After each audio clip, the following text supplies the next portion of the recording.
देवणी येथे शेतकरी संघटनेच्या वतीनं बोरळ चौकात चक्काजाम आंदोलन. शेतकरी संघटनेच्या वतीने 19 जून रोजी मराठवाडा अध्यक्ष आनंद जीवणे यांच्या अध्यक्षतेखाली शेतकऱ्यांच्या विविध मागण्यांसाठी चक्काजाम आंदोलन करण्यात आलं. या आंदोलनामध्ये सर्वच पक्षांनी शेतकरी संघटनेला पाठिंबा देऊन शेतकरी संघटनेच्या आंदोलनासोबत खांद्याला खांदा लावून सहभाग नोंदवलाय.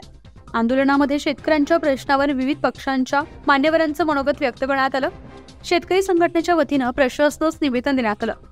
या निवेदनात पीक कर्जाचा व्याज परतावा मिळावा, पीक विमा अनुदान लागू करून शेतकऱ्यांच्या खात्यावर रक्कम जमा करावी, दिवसा 8 तास लाईट मिळावं, अनधिकृतपणे पीक कर्ज वसुलीच्या नावाखाली पीक कर्जदाराचे बँक खाते होल्ड केलं आहे त्याची चौकशी करून बँक अधिकाऱ्यांवर कारवाई करण्यात यावी. या मागण्या मान्य नाही झाल्यास शेतकरी संघटनेच्या वतीनं तीव्र आंदोलन छेडण्यात येईल असा इशारा देण्यात आलाय.